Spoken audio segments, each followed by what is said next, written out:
Welcome, one and all, to the following segment of enjoyment and an escape from reality. But beware, the show you are about to bear witness to will not hold back when it comes to spoilers, language, and things not appropriate for work or children. If you continue on, we hope that you laugh at the banter, that you are thrilled by the topic of discussion, and marvel at the host's dedication to their craft, because you can only get that type of treatment here at Monster Madness. You have been warned.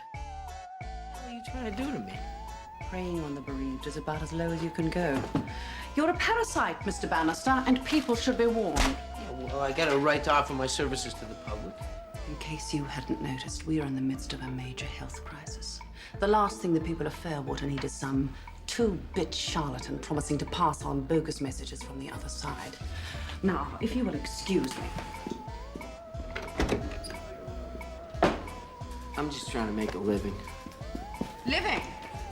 Not a word you'd know a lot about, is it, Mr. Bannister? Hi, hello, and welcome to this week's episode of Monster Madness, a podcast dedicated to all sorts of creatures, features, and beyond. I'm Erica, and join with me, as per usual, my faithful co-host and ghost buster, Matt. Hi, Matt. Bustin' makes me feel good. What was that? What is that video? Bustin'. I love that video. Ray Parker. Bustin'. Anyway, before we jump into this week's episode, a few plugs. You can find Monster Madness on all your favorite podcasting platforms, social media sites, and things of that nature. Matt does stream video games and drum sessions from time to time, so you can check that out on our Twitch channel. If you'd like to support this show, you can do that in so many different ways, such as Patreon, buying merch, donating to the show, or simply leaving a review on your favorite podcasting provider. Those 5 stars go a long way, and if you decide to write something, we will read it on the show. We did get a couple 5-star reviews, but no words, just little 5ers. We appreciate you, though. No one wanted to compliment my ravioli recipes.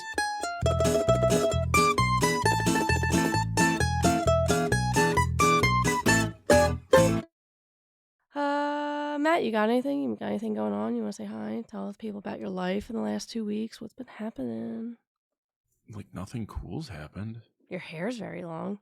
They can't see that, but I can see it. It is out of hand right now. I don't think I've ever seen it that long. But the problem is, I mean, obviously, people, this is not a video thing, but it's super curly and thick, so there's like a fucking lot. If it wasn't winter, this would not be happening. What's that that meme, that emo meme that they like when the dog has like the thing, like, tonight will be the night that I will fall for you. That shit.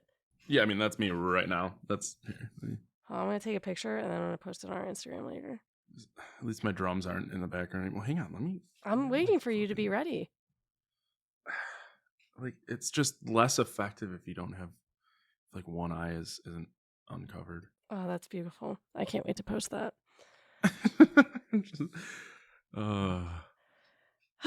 You're welcome, by the way. My life is a series of mishaps that fuel your... I thought I had something, and it really just fell apart the longer I talked, so I stopped talking. I'm fairly certain that Lemony Snicket wrote a 12-book series about your life. A series of unfortunate events. Fucking probably. Good for him. I got no residuals. I'm a little upset. Here's the thing. I read most of those books in yesteryear. They're basically the same story over and over again. Those Beauregard kids. Fucking dumbasses. But yeah. Yeah. Not much going on. Sports happened recently. Sports happened a couple weeks ago, yeah. By the time we were recording this, sports happened recently. But for you guys, sports happened. Okay, now, real talk. Does the Taylor Swift thing bother you as much as it bothers seemingly... Like, do I hate that they show her? For 54 seconds a game?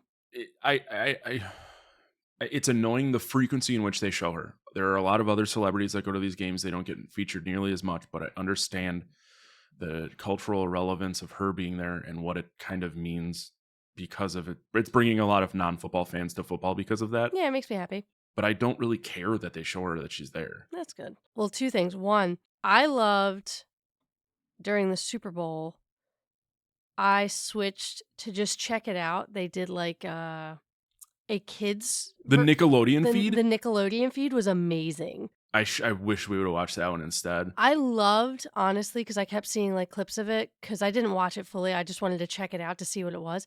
It really was like I don't want to say dumbed it down, but they really made it explainable to children that are watching because they're excited to see Taylor Swift or whatever. And now they're excited to watch football with their dad or their mom or whoever's the sports fan in their family. And like, there was like some sort of penalty. And like Dora the Explorer like came on the screen. And she's just like, this is a penalty. That means they have to move back 5 yards. And I was just like, you know what? That's really awesome. That's super duper awesome. It was quite fun, and I think like the explanations of that would be really great.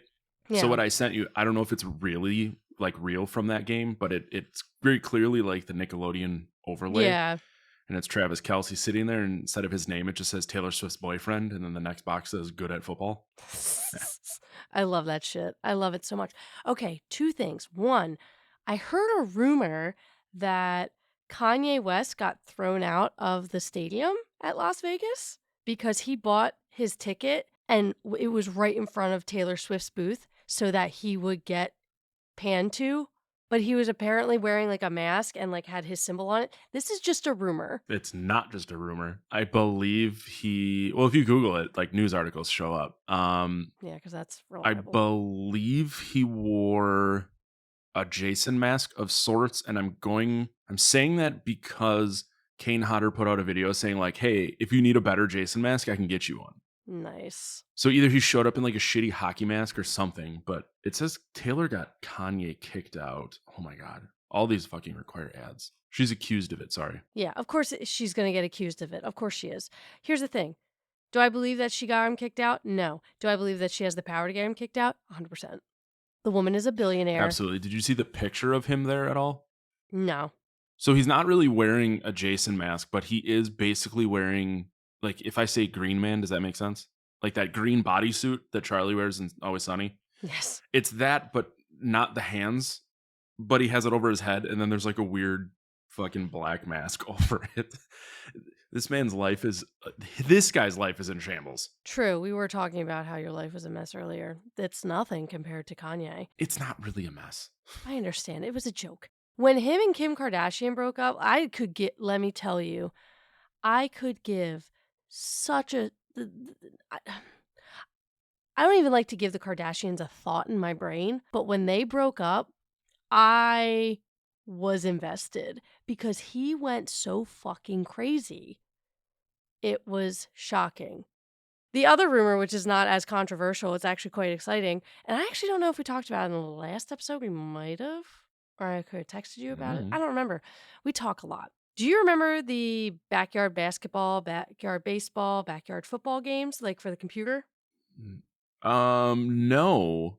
Okay, so we didn't talk about this either, though. Okay, so when I was younger, you're a couple years older than me, there were these games. I had this one called Backyard Basketball, where it's like little kids, you build your own little basketball team, and it's a computer game, and you basically play in a tournament. They had backyard football, they had backyard baseball, and backyard basketball, to my knowledge. Jason Kelce, Travis Kelce's brother, and the legendary center of the Philadelphia Eagles, wants to buy the rights to that and reissue the games. We wouldn't record for like a month because I would be so jazzed to play that again. There's a baseball, basketball, football, soccer, and hockey, and there's a whole backyard series. Originally branded as Junior Sports. I loved them. I only had basketball because that's how I learned who Kevin Garnett was. Fucking Leslie Nielsen, star of Naked Gun. No, Lisa Leslie. I don't know why I thought her first name was Lisa Leslie. 2 first names, can't trust her. You know you're not the first person that said. You know who says that? Your best friend Mikey. I love you, Mikey. He hates when people have first names that are supposed to be last names or last names that are supposed to be first names. I'm kind of on his side. And I don't want to offend anybody out there with this name, but he hates anybody named Tyler. Immediate distrust. Why? I have no idea. I went to school with a Tyler, and he's like, that's not a real fucking name. I'm like, what do you mean it's not a real name? I just fucking hate that name. It's a last name. Oh, man. I'm like, well, it could be a first name, too. Steven Tyler. Yeah, I would go with the first name more than anything. Steven Tyler has 2 first names. You can't trust him. Liv Tyler.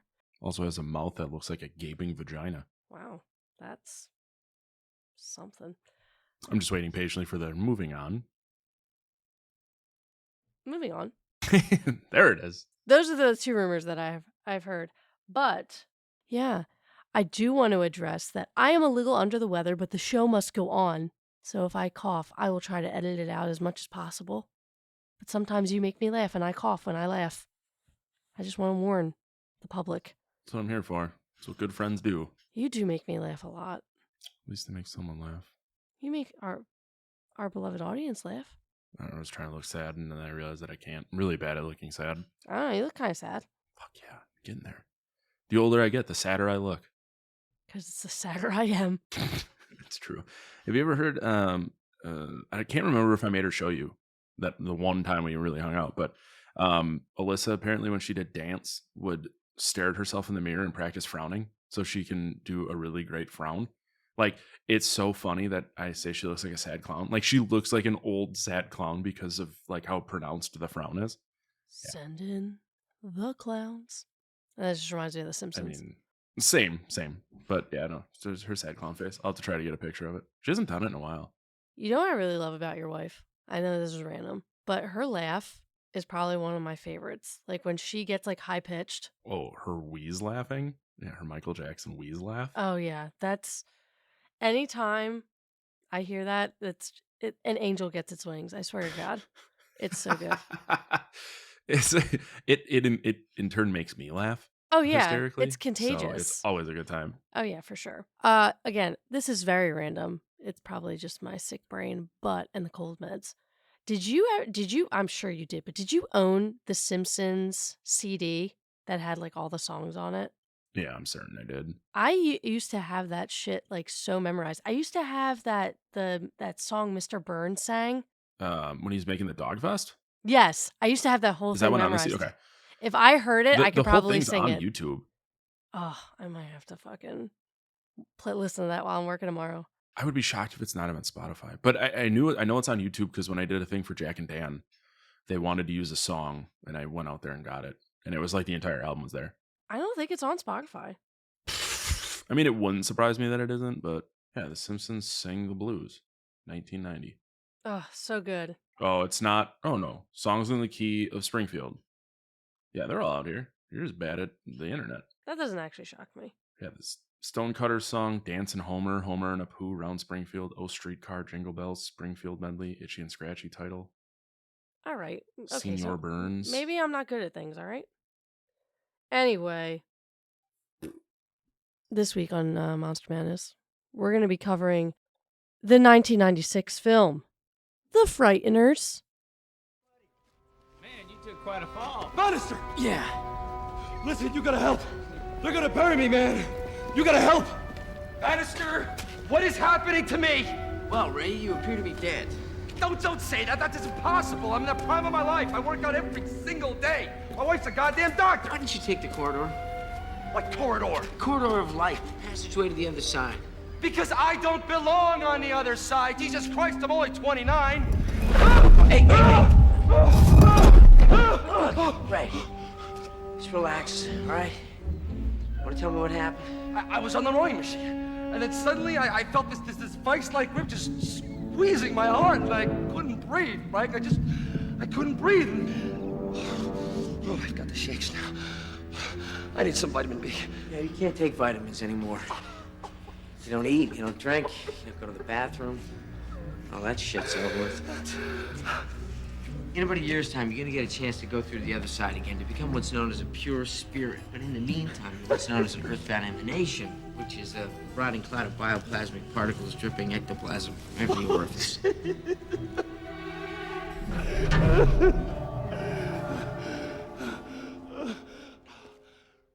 So, The Frighteners was directed by Peter Jackson, and it was written by Peter as well, with Fran Walsh.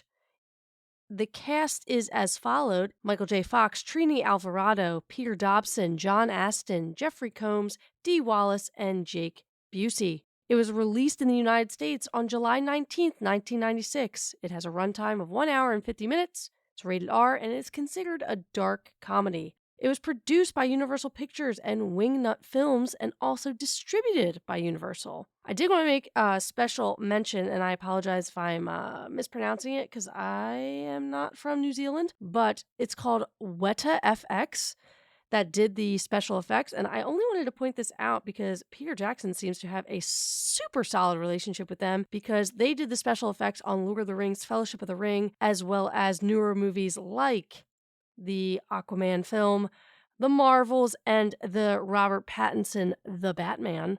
So this fucking special effects team plays no games. They're pretty solid. Some taglines for the film, and I actually really like these. Something has put the fear of death in the living and sent the dead running for their lives. No rest for the wicked. Dead yet? Your number's up. Frightening, isn't it? When your number's up, it's up. And finally, death is no way to make a living. I like the last one the best. They're fun. Doesn't top Got Blood from last time, but they're pretty close. No. Pretty close. So far, that's my winner of the season. I'll agree with that. All right. So far. I wonder if they thought to do like we probably should have talked about that last episode, but I wonder if they thought to do like an ad where like Leslie Nielsen has like a blood mustache, or would that be in poor taste? I don't know. I guess it depends, and without doing Googling, when like that Got Milk mustache campaign was big and when this movie came out, or when that movie came out. True. We don't need to Google, but it's just a thought that just came to my brain. But anyway. No, it's a great thought, and it would be great, but I want to say, because that came out in like, what, 93, 95, somewhere in that range? 95. We just did it, sir.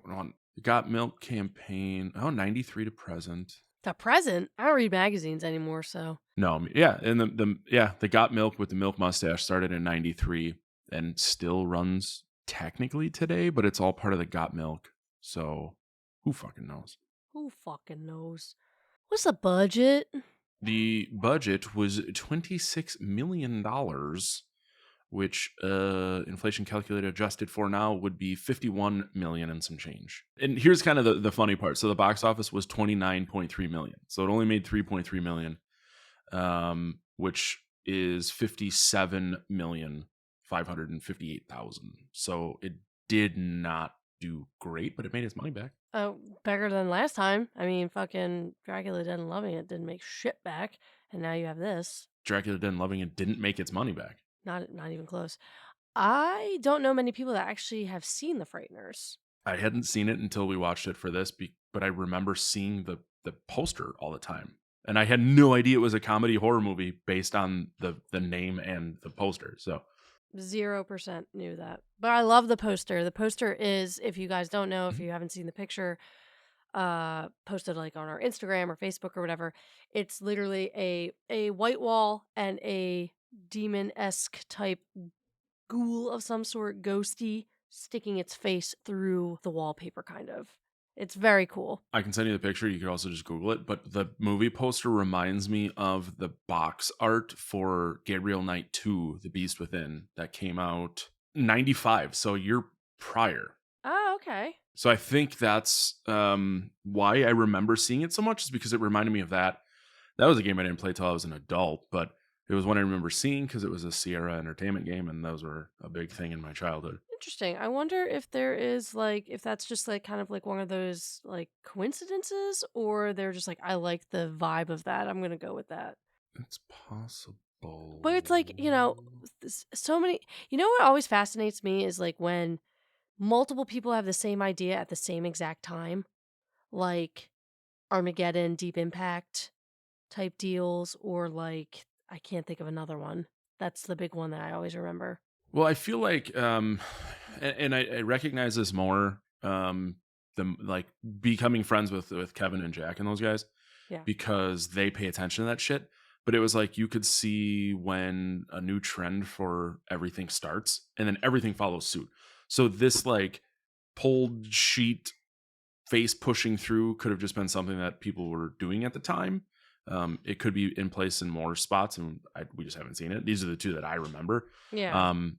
But they seem like far enough apart and in different like aspects of life to not really one mimic the other, but also that could be why they mimic the other. I know this is my one here, one here. That could be why they knocked on the, one stole from the other, is because they are so far apart in genre or media. Yeah, I'm sorry. This episode is gonna be all over the place. Before we get into the plot, so I was looking up That's fine. Gabriel Knight 2, The Beast Within, and it just so happens to show me the trending searches right now. Do you know what the trending search right now is? The number one? No. Alaska pockvirus. I don't know what that is, but it sounds scary. There's something about a pregnant stingray in the North Carolina aquarium. Bubonic plague case in Oregon cat. What the fuck's going on, guys? The fuck is going on? So I Googled the Alaska pox virus. It is a species of the orthopox virus, first documented in 2015 in Alaska. And as of February 2024, there have only been 7 reported cases and 1 person died. So the reason that it's in the news is because the first person died as a result of it. But there still has only been 6 other people in the last 9 years to get this. I'm gonna die of Alaska pox. I mean, I can only be so lucky.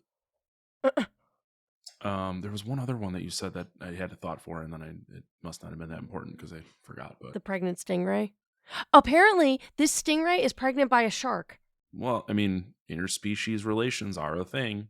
Love is love. That's what I keep hearing.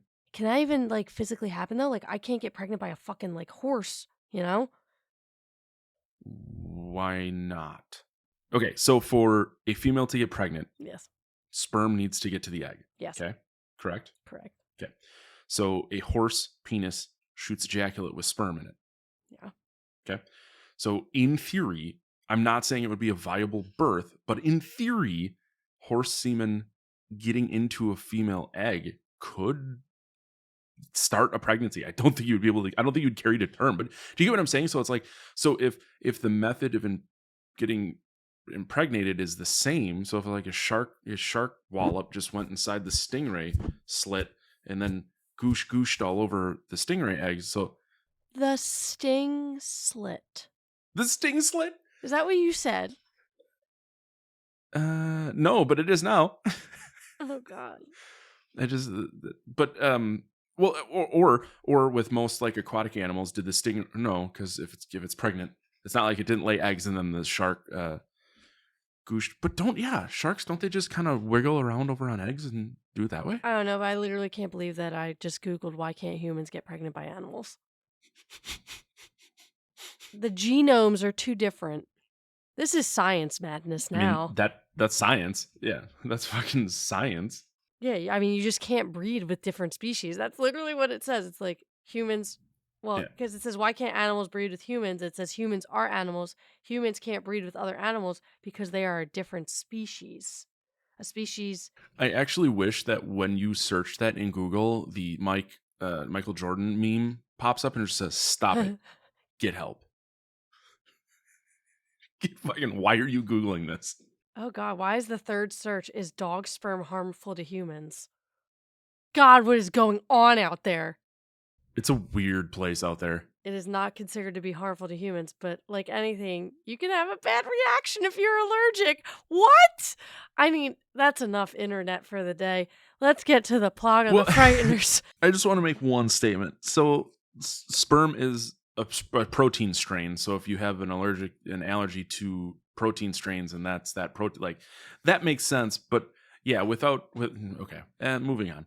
In 1990, Deborah Bannister dies in a car accident. Her husband Frank abandons architecture, and his unfinished dream house sits incomplete. Following the accident, Frank gains the power to see ghosts, and he befriends 3: Cyrus, an African-American man from the 70s, a nerd from the 1950s named Stuart, and the judge, an Old West gunslinger. The ghost haunts houses so Frank can exorcise them for a fee. Most locals consider him a con man. Soon after Frank cons local health advocate Ray Linsky and his wife Lucy, a physician, Ray dies of a heart attack. Frank discovers that there is an entity appearing as the Grim Reaper, killing people who are marked with numbers on their foreheads that only Frank sees. Frank's ability to foretell the murders put him under suspicion with the police and FBI agent Milton Dammers, who is convinced Frank is responsible. Dammers reveals that when Deborah's body was found after the accident, she bore the number 13 carved into her forehead, and Frank was found wandering in the woods hours later with no memory of the events following the accident. Newspaper editor Magda Reese-Jones attacks him in the press. After Frank fails to save Reese-Jones from the Grim Reaper, he is charged with her murder. Lucy investigates the murders and becomes the Grim Reaper's next target while visiting Frank in jail. They escape with the help of Cyrus and Stuart, who are both dissolved in the process. Lucy helps Frank have a near-death experience by putting him in hypothermia and using barbiturates to stop his heart. Dahmers abducts Lucy, revealing that he has undergone extensive scarification due to his deep undercover work with cultists that has now driven him insane. He also accidentally reveals a swastika tattoo on his palm. Whoopsie doodle. Oops. Oh, whoops poops, I got a swastika tattoo. In his ghostly form, Frank confronts the Grim Reaper and discovers that he is the ghost of Johnny Bartlett, a psychiatric hospital orderly who was executed for killing 12 people in 1964. Newspaper reports reveal that his greatest desire was to become the most prolific serial killer. Patricia Bradley, then a teenager, was accused of being his accomplice, although she escaped the death penalty due to being underage. Lucy resuscitates Frank, and they visit Patricia. Unknown to them, Patricia is still in love with Bartlett, still in contact with his ghost. Lucy discovers that Patricia has killed her mother, who had been trying to monitor the daughter's behavior. Lucy and Frank trap Bartlett's spirit in his urn, which Patricia has kept. The pair make for the chapel of the now abandoned psychiatric hospital, hoping to send Bartlett's ghost to hell.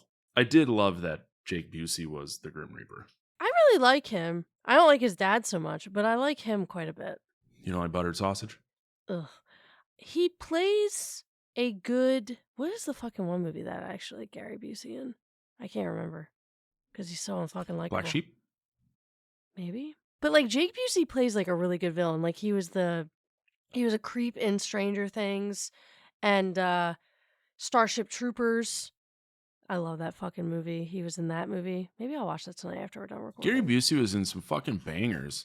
I forgot he was in Lethal Weapon, Predator 2, Point Break, Under Siege, Predator 2? Rookie of the Year. Yeah. Rookie of the Year. I enjoy him in Rookie of the Year. Mm-hmm. Oh, he was in Lost Highway too. Oof. Fear and Loathing in Las Vegas. Didn't he like fall and like hit his head on concrete and he was never the same? He did have a brain injury. I'm trying to like sift through this. Oh, he had a plum-sized tumor removed from his sinus cavity. A plum in his fucking face? Jesus. Yeah, in 1997, Busey underwent successful surgery to remove a cancerous plum-sized tumor from his sinus cavity. The growth was found after Busey began suffering nosebleeds. So that's, yeah. So, cancer. Brain cancer. Well, now I feel bad. Nostril. Schnoz cancer. Wait, is he still alive? Mm-hmm. Oh, I was about to say rest in peace. Keep going, Gary. He's 79 years old. He will be 80 in June. God damn. Looks like shit. Oh, I'm sure he does. I hope, Buttered sausage. Ew. I hope that someone refers to me as like, oh, 80. Looks like shit. she's only 32 or how old are you? I'm going to be 33. Okay, so I was right. Damn. You're right. I have no concept of anything anymore, but yeah, just be like, she looks like shit. Real nice. Looks like shit though. Why? What's your version of buttered sausage? I don't know. Every time you say it, it just doesn't sound right. You get the reference, right? No. You haven't seen the video of Gary Busey, and it's just he's getting interviewed. This is recent. He just out of the blue, the guy's talking, and he goes, "Let's talk about buttered sausage. What's it do? Where does it come from?" And the guy goes, "Oh, it's not your jam." And he goes, "I don't like jam. I like honey." And then I kissed it on the lips. The fucking most unhinged clip. Oh, it's hilarious. I feel so uncomfortable. I'm sending it to you. Fine. Not right now. I'm going to send it to you later when you least expect it. You're not going to know it's coming, and then you're going to watch it. Great. Because you just explained exactly what's going to happen, too, because I'm totally going to forget. But here's the thing. You're going to forget, too, and then you're never going to send it, and then everybody wins. Oh, yeah. I'm absolutely going to forget. Until I'm going to think about it randomly, and then that's what it's going to be even better at that point. So, again, everybody wins. Yeah, win is a really loose term here. Everyone's going to have a time. How's that? I like it. Good, bad, or otherwise. Patricia and Dammers chase them through the ruins of the hospital. Dammers throws the ashes away, releasing Bartlett's ghost again. Patricia kills Dammers by shooting him in the head. Bartlett's ghost and Patricia chase Frank and Lucy. Frank realizes that Bartlett's ghost, with Patricia's help, was responsible for his wife's death and the number on her forehead, and that he is still trying to add to his body count and infamy even after his death. Out of bullets, Patricia strangles Frank to death, but Frank in the spirit form rips Patricia's spirit from her body, forcing Bartlett to follow them. Bartlett grabs Patricia's ghost while Frank makes it to heaven, where he is reunited with Cyrus, Stuart, and his wife Deborah. Bartlett and Patricia's spirits boast that they will now be back to claim more lives, but a demonic worm creature appears and swallows them both, dragging them down to hell. Frank turns to Cyrus and Stuart, who tell him that it is not yet his time, and he is sent back to his body as Deborah's spirit tells him to be happy. Oh. Later, Frank and Lucy are having a picnic while watching as the unfinished dream house is demolished. Sheriff Perry arrives and reveals that the police discovered a huge collection of Ouija boards in Patricia's room, asks Frank to help him write a book about all the events that have taken place.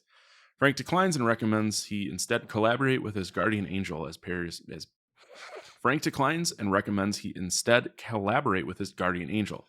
As Perry leaves, the ghost of Dammers sits in the back seat of the patrol car, looking dejected. Lucy comments about the cranky mood of the ghost, revealing that she can now see ghosts like Frank. The end. So basically, this was like a funny Constantine in my mind. 100%, yeah. That's a really great way to put it. Yeah. I feel like a lot happened, because it's only, well, hour and 10, so it's just short of 2 hours. But a lot happens in a less than 2 hour movie. It really does, but it doesn't feel like too much. I really enjoyed the movie. I'll say that because I am a big Michael J. Fox fan. And when I say that, I literally mean I've seen the Back to the Future trilogy and that's it. And I really enjoy those movies. You haven't even seen Teen Wolf? Oh no, I've seen Teen Wolf, but Very good. I love Back to the Future. My oldest, when she was really young, was obsessed with those movies. Like anytime she didn't feel well, she wanted to watch the Doc movie. So I watched that movie. All three of them. I don't care what anybody says. All three of them are good. Even the weird Western one.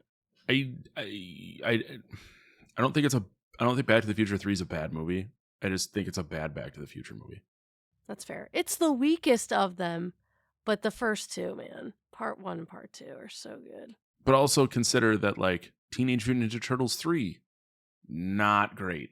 1 was a shocking success, so they're like, let's make 2. And then they're like, holy shit, 2 did better. We have to make 3. And then everyone's out of fucking ideas, so they do whatever. Fair. Actually, I'm looking to see. There was a Back to the Future animated TV show. I don't think Michael J. Fox reprised his role. I think everybody else did, but I don't think he did. Nope, yeah, David Kaufman voiced. Oh no, none of them did. Only fucking Biff came back. Oh no, here we go. Christopher Lloyd did. Yeah, it says Christopher Lloyd was in it. Yeah, because then it says the guy who voices Homer, Dan Castellaneta. Thank you. He did Dr. Brown for a little bit. Mary Steenburgen did Clara from the third one. She came back and voiced that. I love that. I love it. Here's the thing. I love Christopher Lloyd too. I think he's great. He's a very he's a chameleon. But yeah. So I'll get to it in a second. But my favorite minutia, you know what? I'm gonna hold it. I do have a favorite minutia. It has to do with Back to the Future, but I'll get to that. But yeah, no, I really enjoyed this movie. And here's the thing. I feel like Michael J. Fox is the type of actor that kind of plays himself, I think. He's kind of like the Ryan Reynolds of the 90s that's not insufferable. Like he just plays the same kind of smart ass whatever he is, whether he's a teenager, you know, trying to go back in time, whether he's a fucking paranormal expert or what have you. I've never seen Spin City. Teen Wolf, he's, you know, a teenage smartass.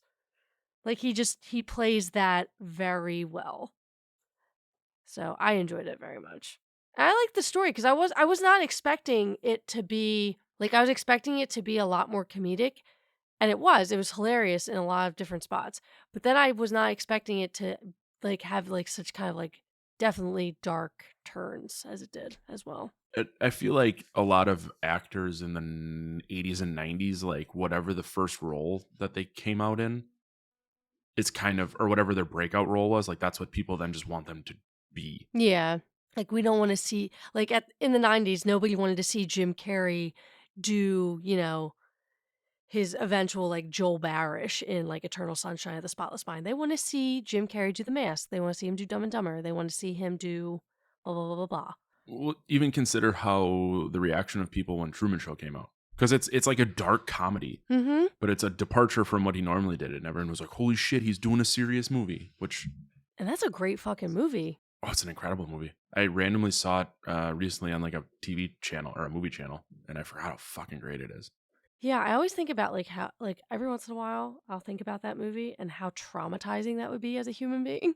Yeah, but how many times, and be honest, and maybe I'm just an idiot, but how often in a week do you sometimes wonder if your life is a TV show? Like, just how weird shit happens. Every fucking day, I'm like, this has to be a simulation because what the fuck is going on?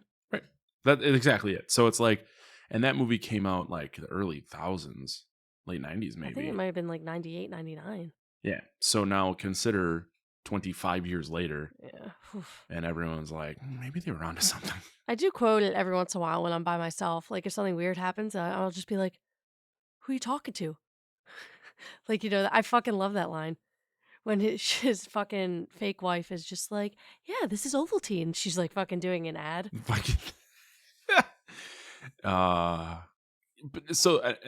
Obviously we're not talking about the Truman Show. I know. But the thing when rewatching it, I was kind of like, how did it take you this long to realize that all these people are doing these weird things? Because it didn't just start now. If you don't know any better. I guess that's a good point. If people literally have that dialect with you and that type of weird little, like, hey, know this, you don't literally know any better. Did he even have access to, like, actual TV shows to see what the world was like outside of that dome? Probably not. No, probably not. I'm going to start doing that to people in conversation. Just be like, drink Coke. Coke Zero. Please do it to Alyssa Lager and just see what happens. Just do it to Alyssa Lager. I know you didn't just call her Melissa, but your audio cut out a little bit, and it sounded like you did, which made me think of something. Hit me. We recently got an invitation for a wedding, and it's two people that wrestle. So they're like, I know them quite well. Oh no. And they addressed it to Matt and Alicia. And I texted the groom, and I'm like, hey, what's my wife's name? And he sent it back, spelled correctly. And like when you go to their website to respond, it is correct. So. And I was just like, yeah, Alyssa got it. And I'm like, well, you can't go. I got to take Alicia. So I got to find an Alicia to take to this wedding. But it's like Dylan calls her Alicia as a joke once in a while. He also told me that she addressed names incorrectly to addresses. Like entire names going to the wrong address. Nice. Yeah. So I think she's stressed out. Maybe a little bit. Then, to make matters even better, it was just a postcard. And at the bottom it said, RSVP, and when you get a piece of mail, the USPS puts a sticker over it, right over the RSVP instructions. Nice. So I said it to him, like, how do I RSVP, dude? Like, what do you want me to do? And he just sent me the website for it. I just want the beef. And he said, please don't tell her what all the problems you're having. I said, oh, I won't, but you will hear them all. I said, because I'm going to be an ass about this. Oh yeah, of course you are. Well, naturally, I'm on an asshole streak. They did pick up our recycling today. Nice. Well, I left because I had to run to town to get a loaf of bread. And that's a true story. I was out of bread. I eat bread every morning for breakfast. I ran out. I asked Alyssa, so she didn't. So I went on my own. Like an asshole. I need bread for breakfast tomorrow. Sorry, yeah. Anyways, so when I left to do that, they hadn't come. And I was like, fuck, I'm going to have to like call this dickhead because obviously submitting their stupid tickets aren't working. I did file a complaint with the county. So we'll see in 2 weeks if they pick up my recycling or not. Or I just go 6 more weeks before they do it. I just don't understand why it's so difficult. I think the dude's kind of a lazy dick. Like, this happened once other. So we've lived here for almost 8 years. No, 7. Anyways, it's been a while. It's not like we didn't just move here, obviously. Yeah. It happened one other time and I had to email them, and then they like emailed the county and put me on copy because like the county picks up our recycling, and then like the town, they subcontract a garbage bag, whatever. So it was like, that was like 2 days and they came back out, and like they were super nice about it. So I just think the dude, because now you have to submit tickets through a ticketing system made for governments. Mm-hmm. And basically put the first one in, and he just marks it resolved and says, these are the dates. And then I wait 2 more weeks. I put in another. He just marks it resolved. Says, I called the county. And then I put in this one. And then he just goes, I called him again and marks it resolved. And it's like, motherfucker, wait till it's actually picked up where it's actually resolved. So I think it's just like, to this guy, these are just check boxes. He's like, I made a phone call. We're done. This is over. Yeah. So whatever. But Yeah, the only issue I ever had with, because like I don't have any issues with pickup, but I had an issue because the lid of my trash can broke. I tried to like fix it, but it's just like impossible. So you basically call waste management and to get it replaced. So I call and the lady's just like, and I'm like, I can't understand you at all. What do you do? And I'm like, I need to like schedule to have my trash can fixed or replaced. And then she hung up on me. And then I called back and she's like, what do you want? And I'm like, okay, I can kind of understand you a little bit better. I was like, what time so I know to put my bin down? And they told me between Thursday and Monday. I was like, so you need me to leave my trash can down on the street until then? They're like, yeah. I'm like, you realize the cops ticket for that, like around here? And they're like, oh yeah. Just gonna ask that. I was like, they're like, yeah, not my problem. I'm like, okay. I put the trash can down there. They show up Friday morning at 9 o'clock. And he looked at it and drove away, never fixed it. I had to call them again. And eventually I got it fixed. But they really, I don't understand. They hate their job. Waste management hates their job in every sense of the word. Oh, I'm sure. It's just like, it doesn't, I don't know. Maybe it is more difficult than it needs to be. But like, we don't even have a fucking street sign right now. I had to put in a ticket for that too. Jesus Christ, man. Your life is a When mess. they did all the construction, they threw our street sign out. And then to Alyssa's credit, she goes, maybe it's a new driver and there's no street sign. Doesn't know to go down the street because he doesn't know that this is the street he needs to go down. That's fair. Like, she's onto something there. Not just a hat rack. It's fucking true. She's smarter than I am. But like these elected positions, and you don't fucking try hard. Like, I understand there's 1,000 people in the county or like this area, but whatever. Fuck you, Chuck. Oh, damn. Naming names now. I didn't use his last name. I did find his email address and phone number. I could probably find his home address because he probably lives within 5 minutes of me. I was like, I could go over there if I need to. We could send him a potato. Pick up my recycling, bitch. Here's a fucking potato. We could put it on a potato. Have you ever heard of that? I know. Okay. Oh, yeah. Oh, you bet. I'm just saying. A buddy of mine sent his girlfriend a potato for Valentine's Day, I think. It's like printed with a picture of the two of them on it. I would actually be thrilled with that. You can't eat it, though. So you've just wasted a potato now. Wasted a potato. It's a fucking dirt fruit.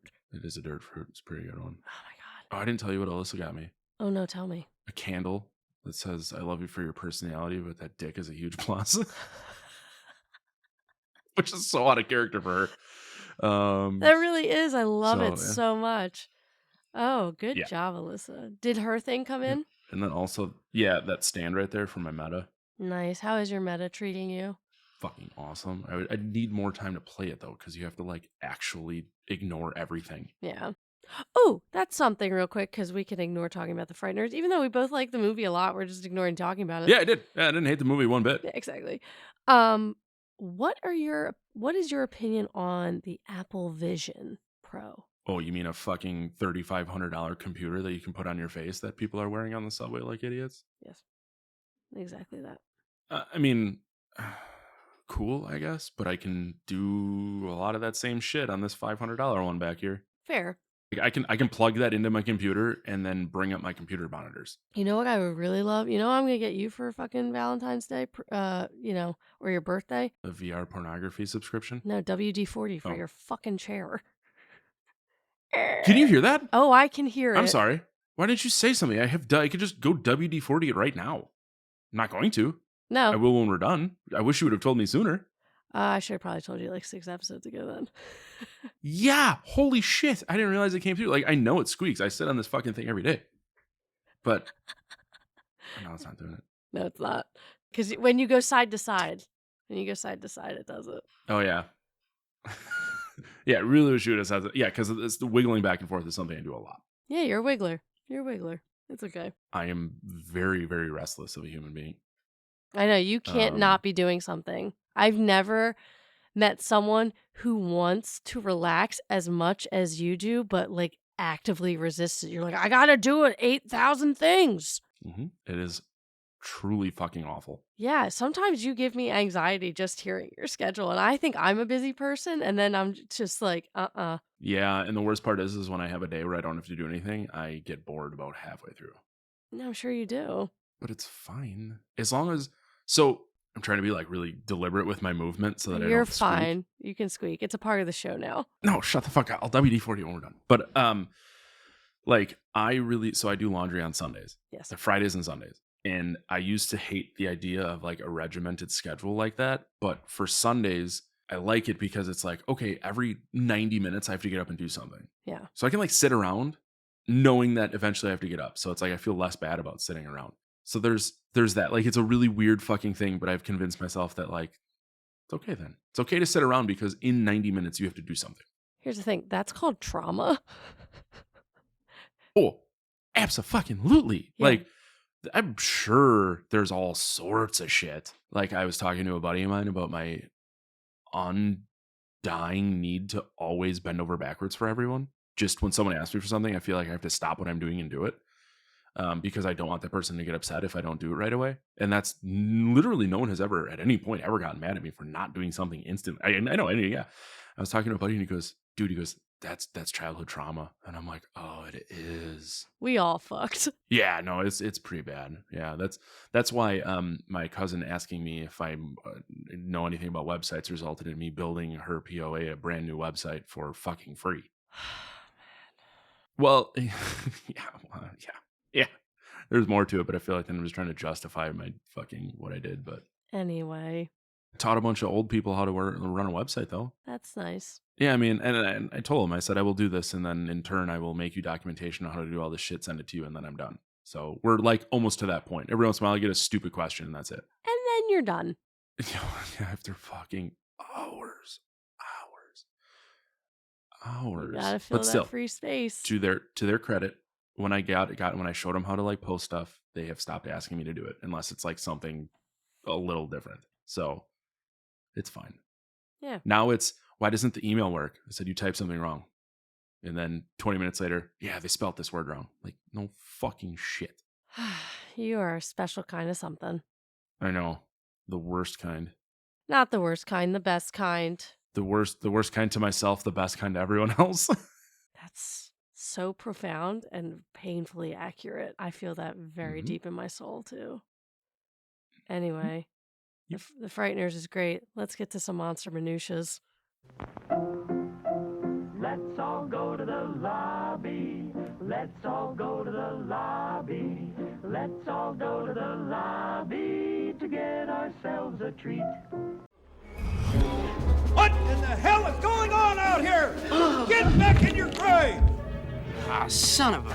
Holy Jesus! Frank Bannister! Go ahead, I'll handle this. What the hell are you doing in my graveyard? You have been told to stay away! Sound off like you've got up here! Yeah, well, it's a public place, Hiles. I do not like you! You cannot bring your spooks in here without my permission! Disappear, scumbag!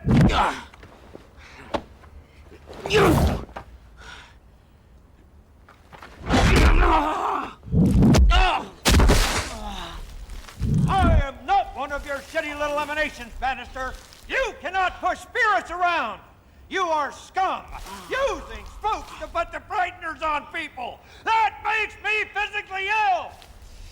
We got a lot of lowlifes around here, and I will provide an armed response at the first sign of trouble. They must be contained.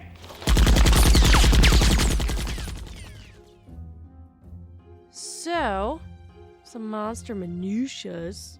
It was during filming this on location in New Zealand that Michael J. Fox made up his mind that he had had enough of being away from his family making movies and decided to head back to the small screen and star in a new sitcom, which was Spin City. This turned out to be his last leading role in a film. This is my favorite minutia that I mentioned earlier that I didn't say, which I found quite funny, but I actually think it has a sadder undertone, so I'll just say it real quick. Michael J. Fox repeatedly blew his lines by calling the judge, who was played by John Astin, Doc, the name of Christopher Lloyd's character in Back to the Future.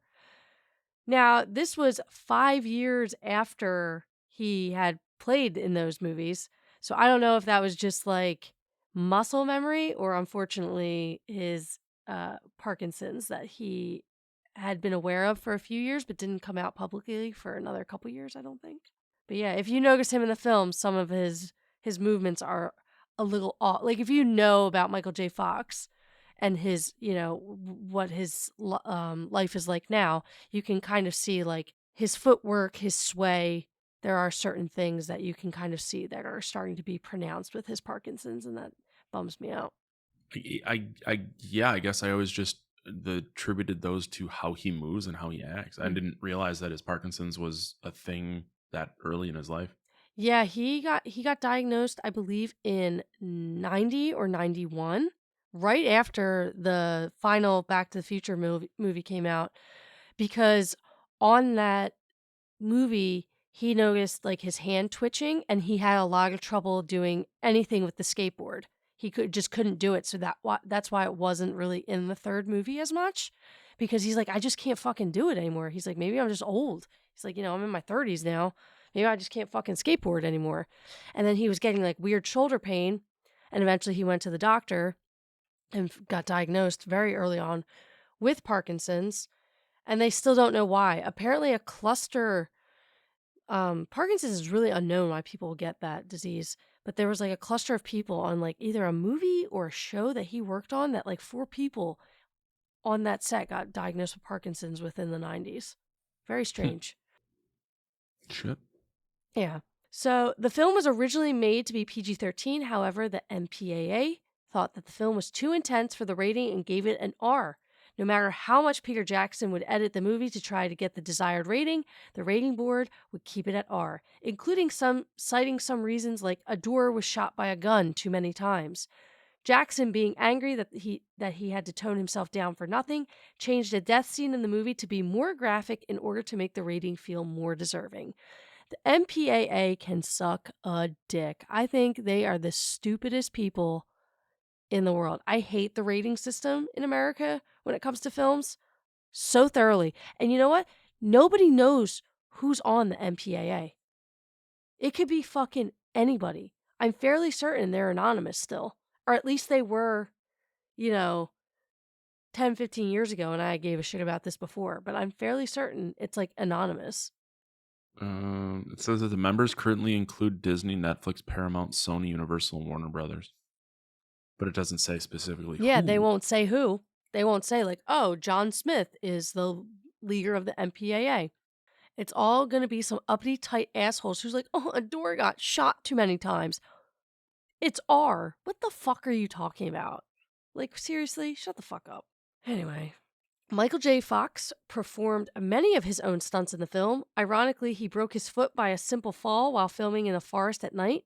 Sir Peter Jackson said Fox's injury was actually a blessing in disguise because it allowed him to work on the script some more and edit some of the film scenes while Fox recovered for a week. No actor other than Michael J. Fox was considered for the role of Frank Bannister.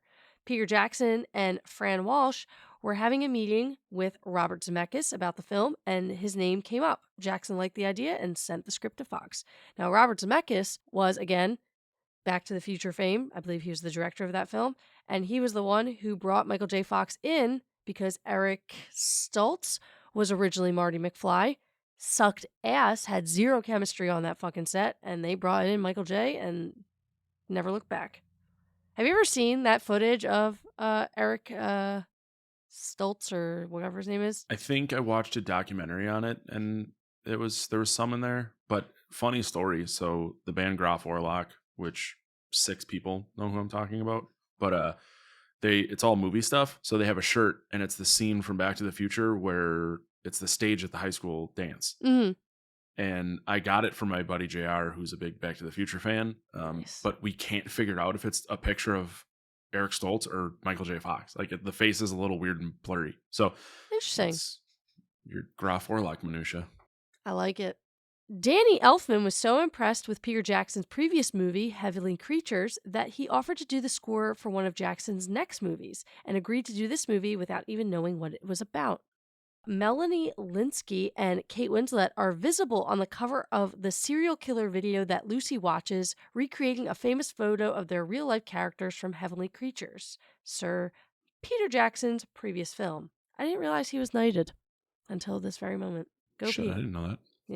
They keep writing Sir Peter Jackson, and Dame Fran Walsh, so I guess I should, say their correct titles. They have been by the Queen. R.I.P. When Dame Fran Walsh and Sir Peter Jackson were writing the part of the drill sergeant in the graveyard, they wrote the part as a spoof of R. Lee. Is it Emery's or Ermery's? Ermy. R. Lee Ermy. R. Lee Ermey's, I hate it, character in Full Metal Jacket, with the intention of getting an actor in New Zealand for the role, but they didn't feel the actors who auditioned were right, and they finally ended up approaching Lee himself.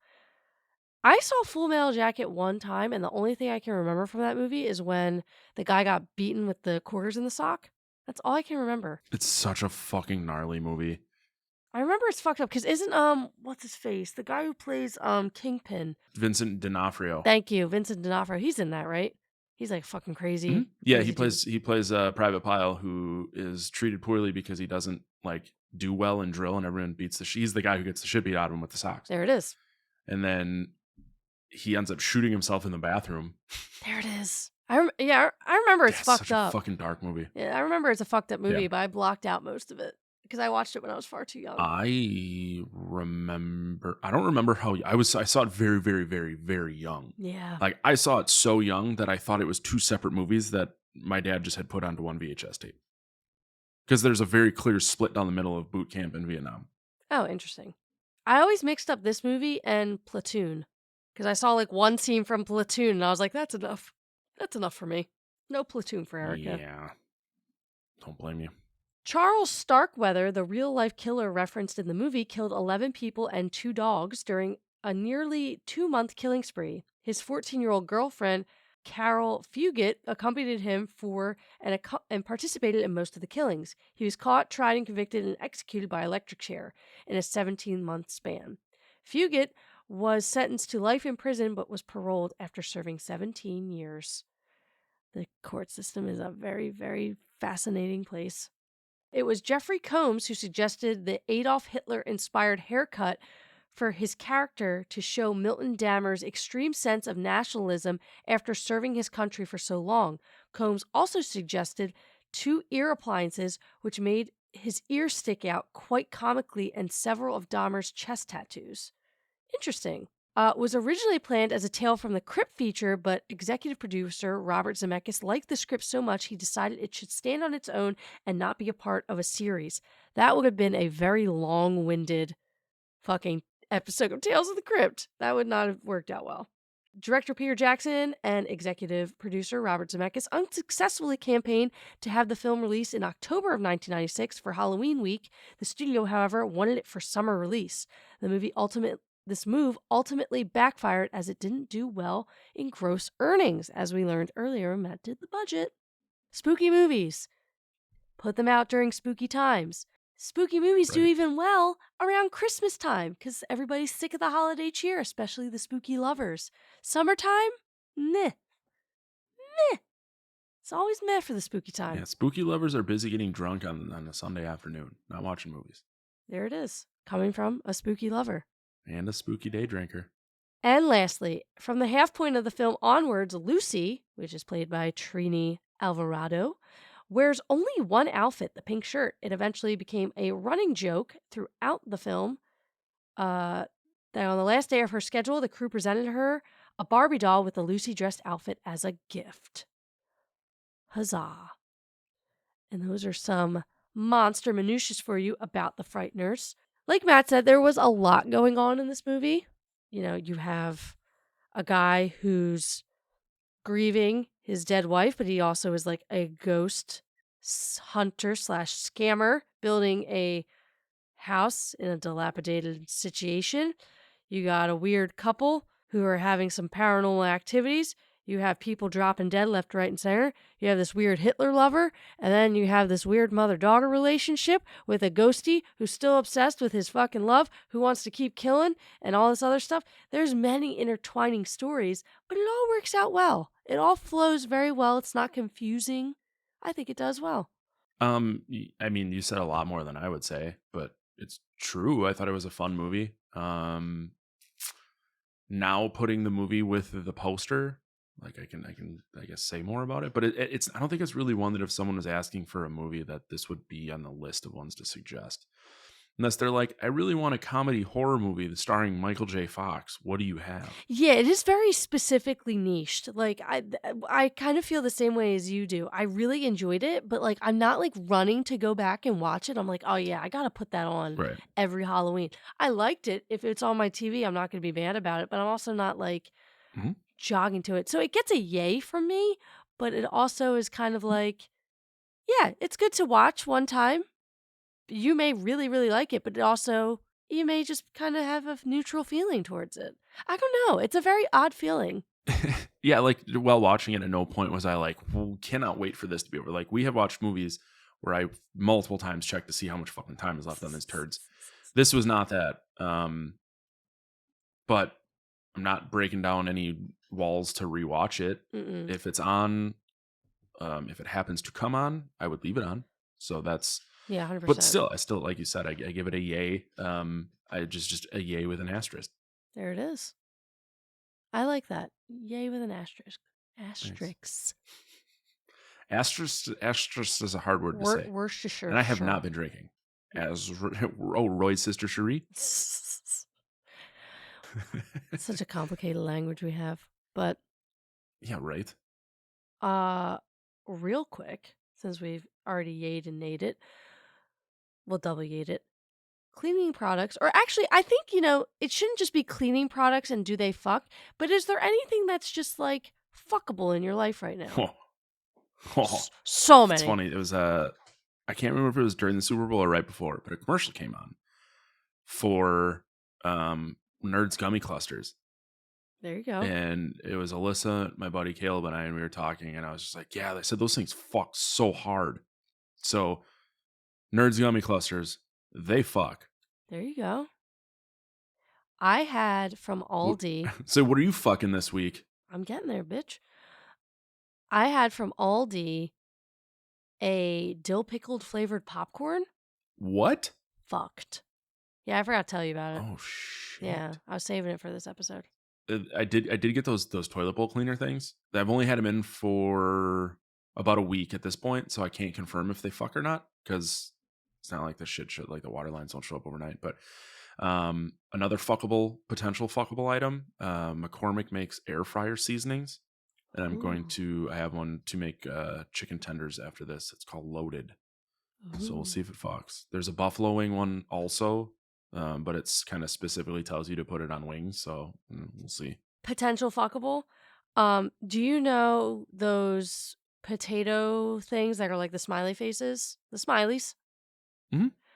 I saw this on Tickety Talk earlier. It's those smileys, pizza sauce, mozzarella, and a thing of pepperoni, the cup and chard ones.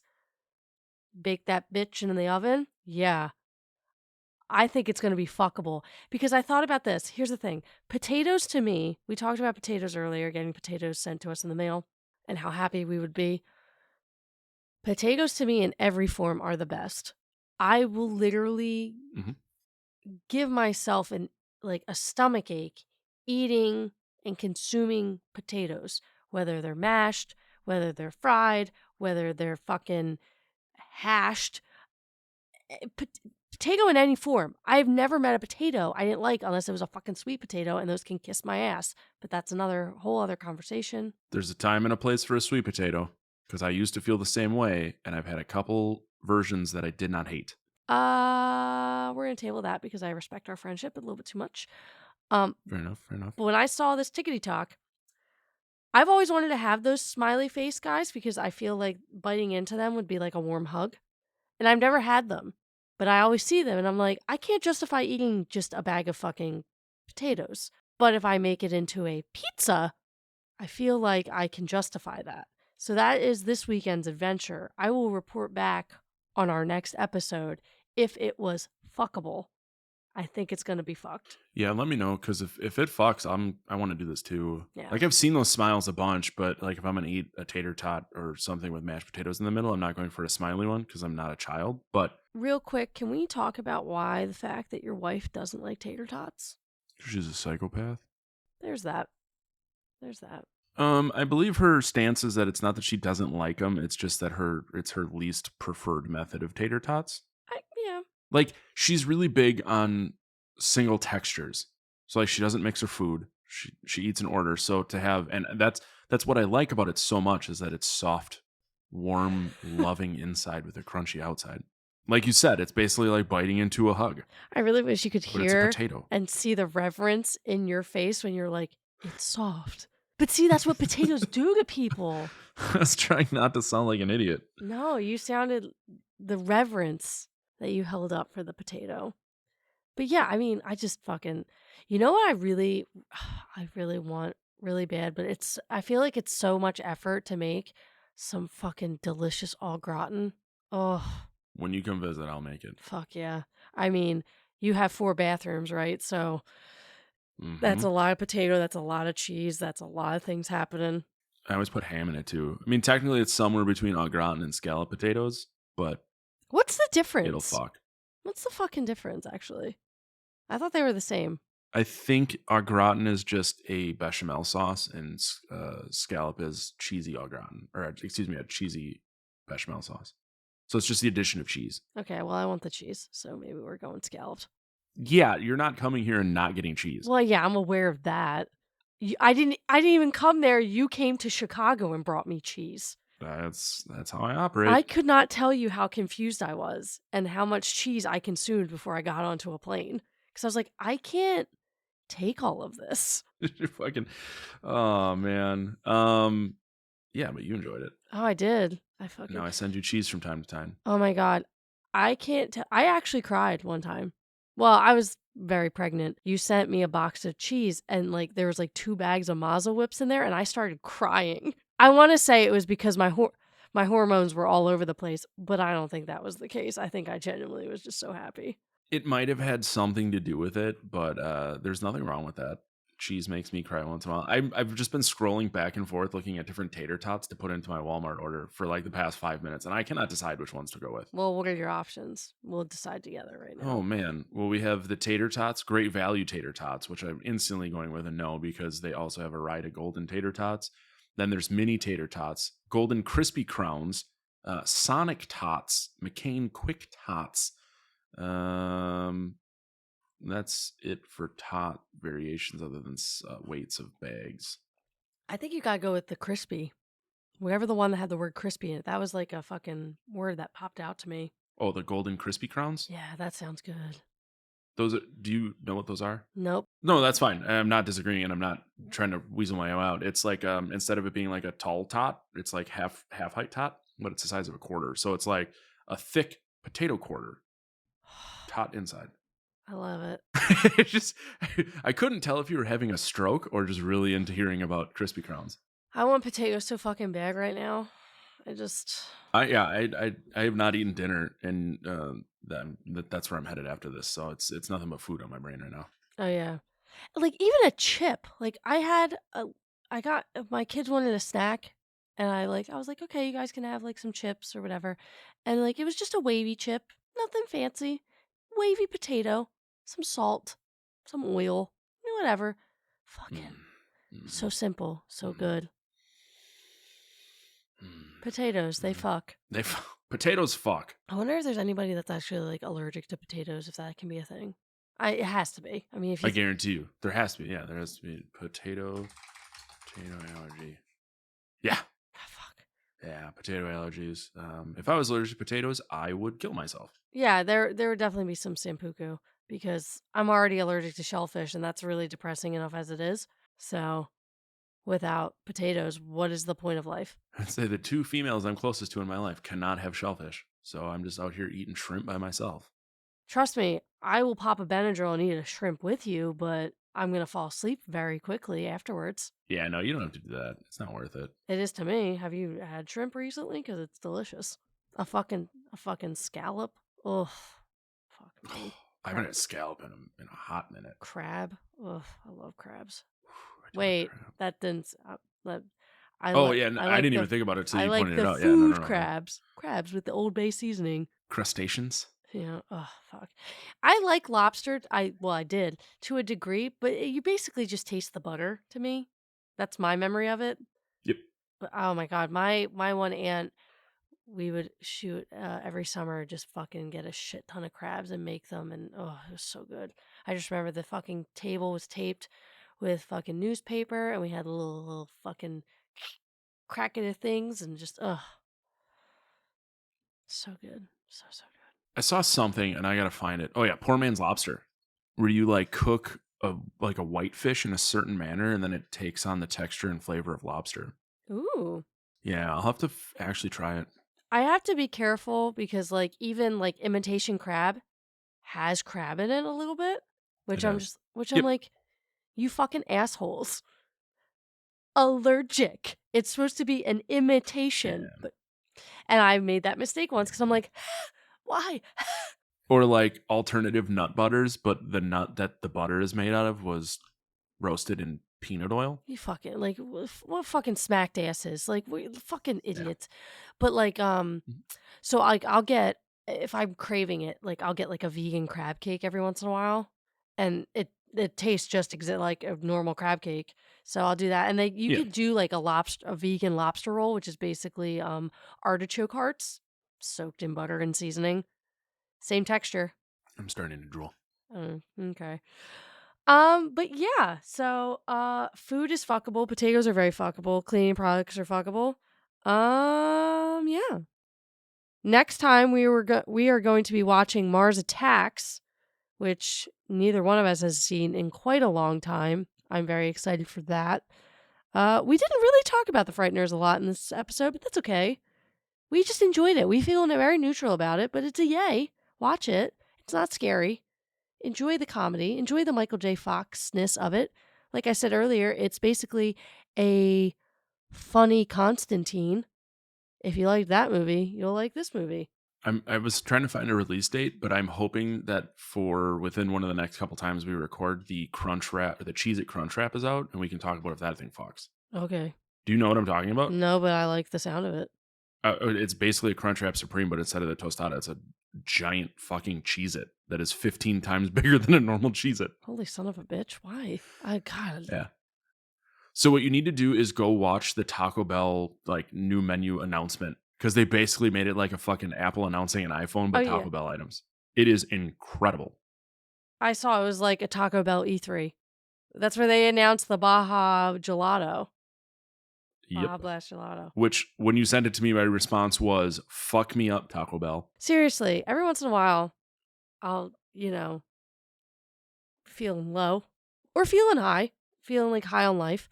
And I'm going to be like, you know what? Fucking cheesy gordita crunch up in this bitch. I actually really don't like the Crunchwrap Supreme.